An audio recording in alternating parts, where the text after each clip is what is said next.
Olá, seja muito bem-vinda, muito bem-vindo a este vídeo aqui em que eu vou resolver uma questão de linguagens e, mais uma vez, te provar que a prova de linguagens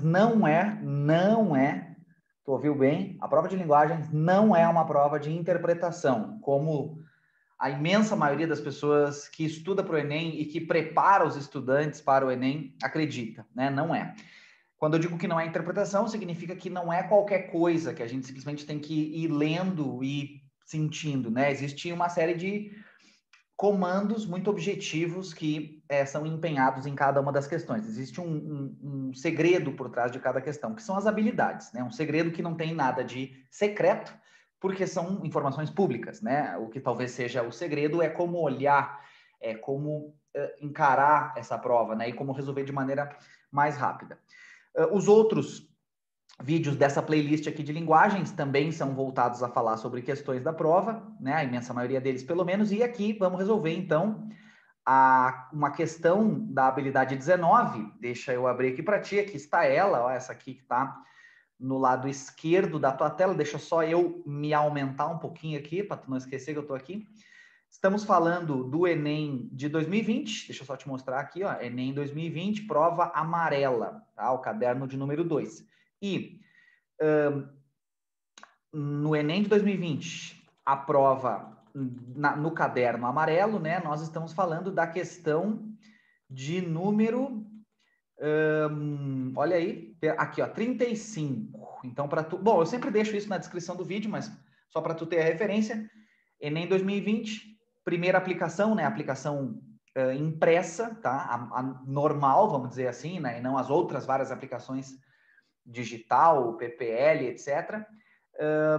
Enem 2020, aplicação normal, a mais regular, aquela que é feita por milhões de pessoas. Prova amarela, questão de número 35. Eu escolho as questões de acordo com aquilo que mais doeu nos alunos, assim, né? Eu me surpreendi um pouco que algumas pessoas tiveram dúvida nessa, porque não é para ser uma questão tão difícil assim. E vamos resolver, então, né? É um conteúdo, uma habilidade, né, que é um conteúdo relativamente conhecido no meio de quem estuda para a prova de linguagens, que é função da linguagem. Então, bom, a regra básica de qualquer resolução de questão do Enem é, em vez de ler o texto inteiro, deixar a nossa imaginação devagar, em vez de se perder no mar de informações que o texto vai nos trazer, a gente vai direto para o enunciado e encontra ali uma habilidade. Nesse caso aqui, a habilidade 19, aquela que pede para a gente literalmente identificar, analisar a função da linguagem predominante. É isso que está escrito na habilidade 19. Aqui, ó, eu não tinha deixado aberto, mas vamos lá então, vem comigo aqui, ó. Google, olha como é complexo. Competências e habilidades linguagens, tá aqui, primeiro link aqui, que não é nem do INEP, é desses sites que vão tentar me vender alguma coisa aqui, ó, quer ver? Daqui a pouco eles vão tentar me vender alguma coisa. Deixa eu só achar aqui a habilidade 19, que eu sei de cor, como todas, né? Mas te mostrar aqui, ó, analisar a função da linguagem predominante. Função da linguagem predominante. Olha o que tá, ó, viu? Estão querendo me vender já alguma coisa, não quero me inscrever em nada, obrigado, dá licença. Função da linguagem predominante. Aí, olha o que está escrito na questão. Função da linguagem predominante. Quando as pessoas começam a olhar para o Enem com o olhar que eu estou apresentando, aquela ideia de linguagens na prova de interpretação, que não tem como prever, que é uma loucura, vai ficando assim, até infantil, triste, assim. A gente começa a querer ajudar essas pessoas que são a maioria, que realmente estão como zumbis aí, vagando, né? Odiando uma prova, porque ela não dá para prever, né? O que vai cair, quando na verdade ela é super objetiva. Então, às vezes, a função, né? Habilidade 19, função da linguagem predominante, e a questão está ali, função da linguagem predominante. Assim, claro, o enunciado nos dá uma ajuda no conteúdo, né? Dá sim para mergulhar nessa matéria. Eu não vou me dedicar aqui, senão o vídeo ficaria muito longo no que são as funções da linguagem, o que representa olhar para a linguagem sob essa perspectiva. Mas, assim, aqui essa questão está envolvendo uma função da linguagem muito clássica na prova de linguagens, muito, muito clássica, que é aquela em que existe um poeta falando de sua poesia, ou às vezes um poema falando sobre o que é poesia, ou às vezes um texto refletindo sobre o que são textos, né?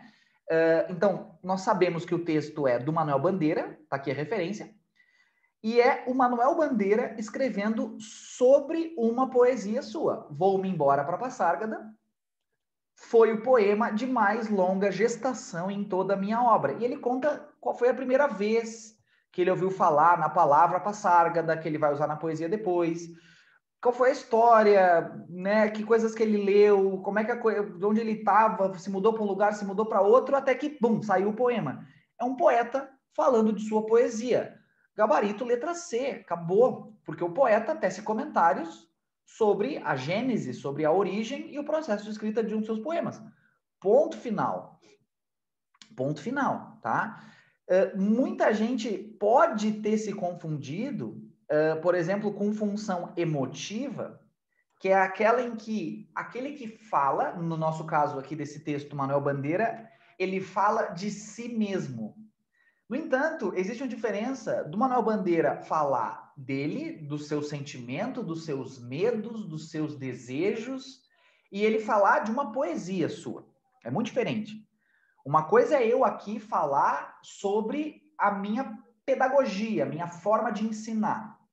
Outra coisa é eu falar sobre o meu filho, sobre minha esposa, sobre minha vida. Então, a gente precisa entender esses dois movimentos que diferenciam a emotiva da metalinguística. A função emotiva é quando aquele que fala, fala de si. Não é o caso desse texto. Nós temos um poeta falando da história da sua poesia, né? Até porque também não há tantas evidências de sentimentos de angústia, né? Ele está contando como foi.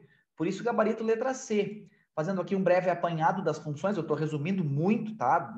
Não quero que tu encare esse vídeo como uma aula de funções da linguagem, tá? É uma aula de resolução dessa questão específica, mas dando uma retomada aqui, uma retomada não, né? Mas enfim, um apanhado geral das funções da linguagem. Função emotiva, quando o autor ou a voz textual fala de si mesmo, aquele que fala de si.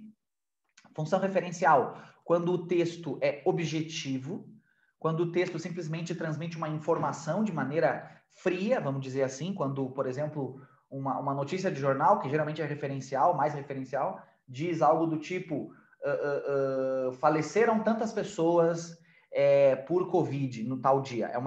A frase simplesmente tenta ser irmã da informação, né? Metalinguagem é quando existe um movimento linguístico que fala sobre linguagem, que é o caso dessa questão, é um poeta falando sobre sua poesia. Teria que ser uma notícia sobre notícias de jornal, para ser uma notícia metalinguística. O exemplo que eu te dei agora é uma notícia sobre o número de pessoas falecidas. É uma notícia sobre um fato, um triste fato. Tá? Se fosse uma notícia sobre notícias, aí seria talvez função metalinguística. A poética é a mais complexa de explicar, vou tentar resumir. É quando há um trabalho formal, é quando as palavras não são usadas de maneira óbvia, é quando a leitura precisa se entregar para uma experiência estética. E quando nós lemos esse texto aqui, ele não é poético, ele é bem descritivo, né? Ele, olha, aconteceu isso, pela primeira vez que passou, é bem lógico, né? A função poética, às vezes, não é lógica, ela é mais experiencial. E a função apelativa é aquela em que o autor se refere a quem está lendo, né? Então, teria que ser, por exemplo, uma carta em que o texto diz assim, fulano de tal. Ou seja, o texto se dirige para o seu receptor, fazendo um apelo a ele, né? Essas são as funções da linguagem. Tem ainda uma função que não está aqui, que é a função fática, a que cai menos no Enem, porque é uma função em que a gente simplesmente não comunica nada, mas testa a comunicação, usando frases como, e aí, beleza? Oi, ou. Esse ou ficou muito ridículo, né? Imagino que assistir aí deve estar sendo bem. Agora fiquei um pouco de vergonha. Será que eu publico esse vídeo? Azar, né? Não tenho tempo a perder. Mas a função fática ela é muito mais oral do que escrita. Não que não possa ser usada na escrita também, mas eu não consigo lembrar de uma questão do Enem dos últimos anos que tenha cobrado função fática. Eu lembro de alguma muito lá atrás. Tá? Então, essa é a resolução da questão 35. Eu preciso saber como tu tá, se tu entendeu. Eu me sinto assim solitário, levantando a bandeira da verdade de que a prova de linguagens não é interpretação. Mas eu sei que esse caminho, e por isso que eu tenho vários relatos de alunos que saem de 20 acertos, chegam a 35, 38, 40, começam a fazer a prova com tranquilidade, com objetividade, com previsibilidade. Então, se fez sentido para ti a minha explicação, me conta nos comentários, compartilha com alguém. Isso é muito, muito importante. Existem milhões de pessoas que precisam entender a prova de linguagens como ela é.